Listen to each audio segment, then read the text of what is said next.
while this was primarily a quantitative report, kind of to drill down into these numbers, we felt it was also important to get a more kind of nuanced sense of these towns. And so the consultants and the Main Street staff identified 6 towns around the state. And they were selected not as the 6 best or the 6 oldest or anything like that. We selected 6 so that number 1, there would be a wide geographic dispersion in the state. Number 2, so we would have examples at very different sizes. And number 3, we would have towns that have been in the Main Street program from the beginning, also towns with relatively new programs. So we could get a kind of broad picture.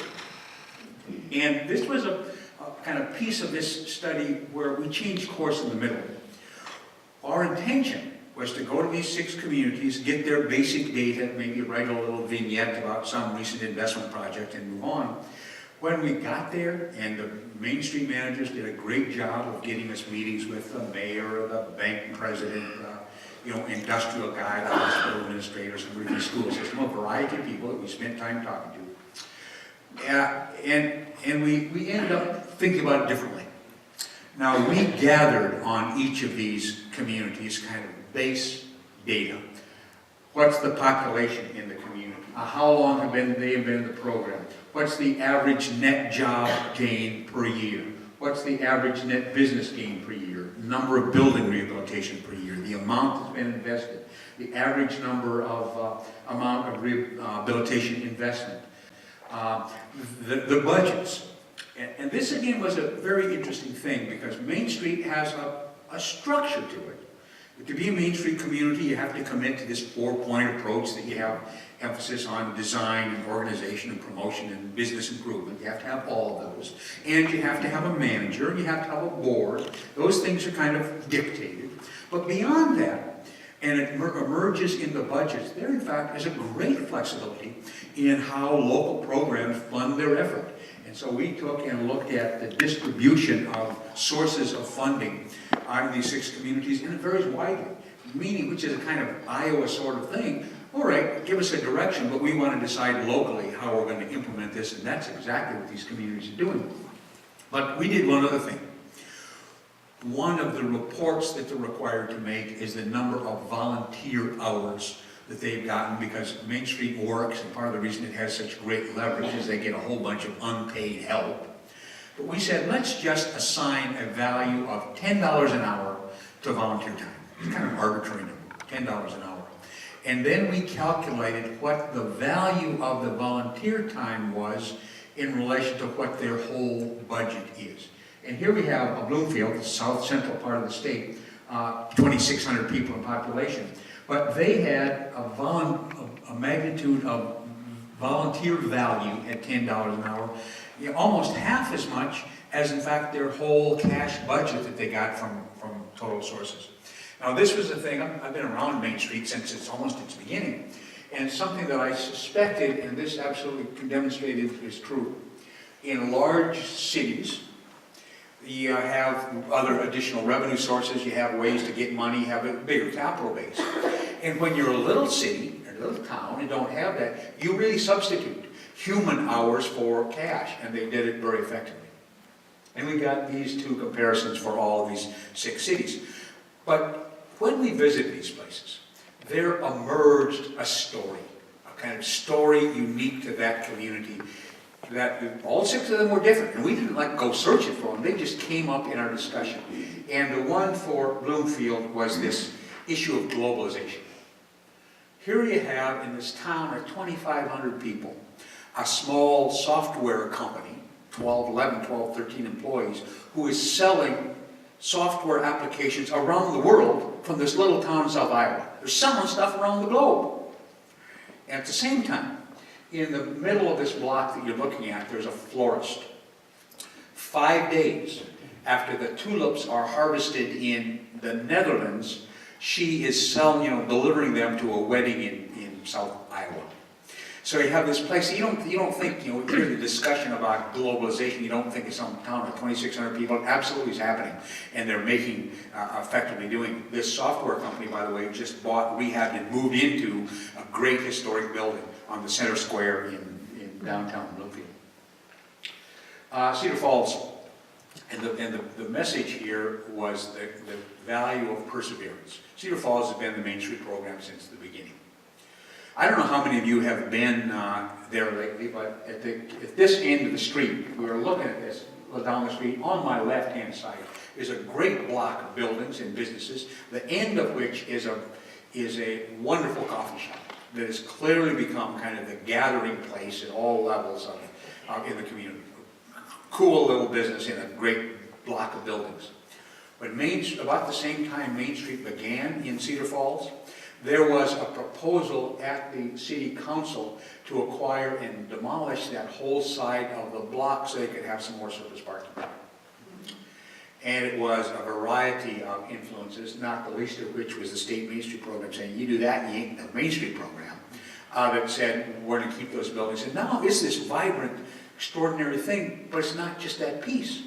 After this diligently working as a community for 25 years, now right behind that block of buildings, in a large parcel, there is a multi-million-dollar mixed-use development that's going to be staged in over the next 3 or 4 years. All new development, no buildings there, all new development. But the reason that the developers want to go there is because of this extraordinary character and context that this wonderful downtown provides. Dubuque has been a favorite of mine in the sustainability side of things for a number of years. Unlike many others in the environmental world and the U.S. Green Building Council and others who think this sustainable development is just about waterless toilets and solar panels, Dubuque really understands the international concept of sustainable development is a real multifaceted approach that has certainly environmental sustainability, but also economic sustainability and social and cultural responsibility. And they understand that, and they have codified it in their city strategy. Dubuque is no longer the model for this in the state of Iowa or even in the U.S.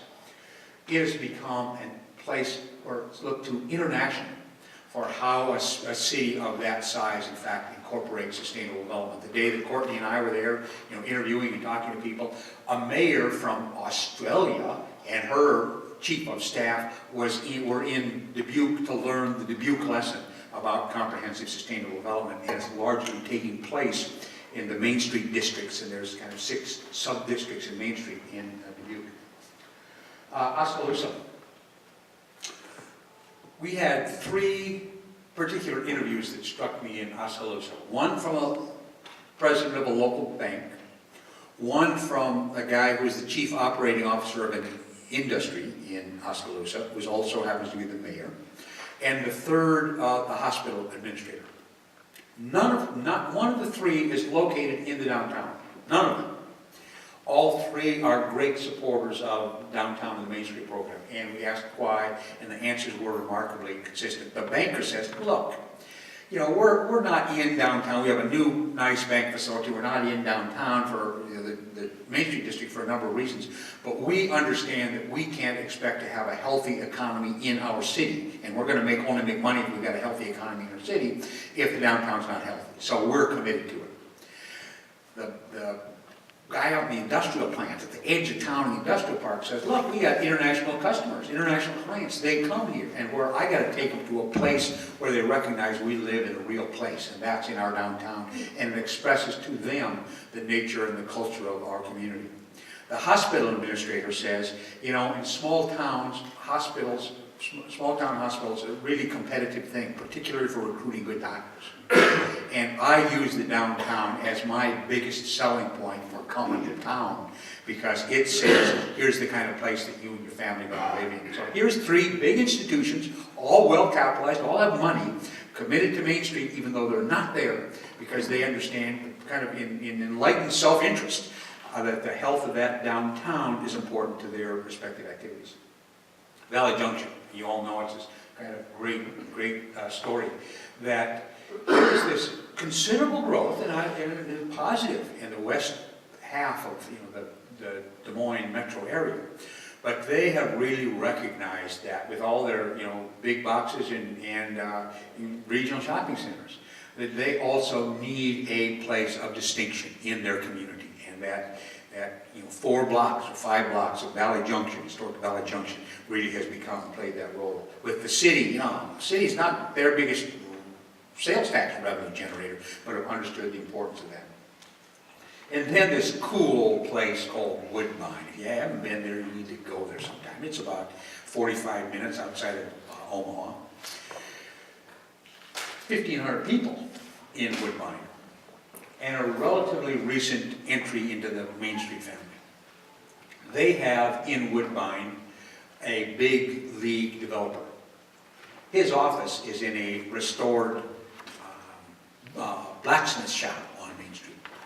This guy's in big leagues. When Courtney and I were there, he said, say, if you're going to fly out of Omaha, and you have a little time before you go and look at my project over there. Well, he's doing, on tax credits, historic tax credits, converting a, 16 or 18-story office building into high-end residential structure up on the hill from downtown Omaha, serving mostly the Creighton market is kind of his target market. Really cool stuff, and for those of you who are big fans of the preservation of the recent past, this really is one of those. But so this guy, a $70, $80 million project. So this is a developer in the big leagues. Chooses to have his office in Woodbine. But that's not quite the story. The story is that there was 3 people, young people, a man and 2 women, 2 men and a woman, who said, we want to be part of kind of redevelopment. We got a great fabric here. We want to be part of the redevelopment. So they said, we don't really know a whole lot about real estate development, but we think that's what we want to do. And so this big leaguer said, that's a great idea, and just took them under his wing. So here's how you get the financing, here's how you put the deal together, here's how you talk to the architect and the general contractor, and here's what you have. So they learned how to do this, and I don't know, I think in the last 5 years, 20 buildings maybe, and 25 in Woodbine have been rehabilitated. And this, little firm of 3 people has done half of them, real high quality work, and they've learned how to make it work. So instead of just having the stories of a little vignette of a project, there was these really themes that emerged almost spontaneously out of these great communities.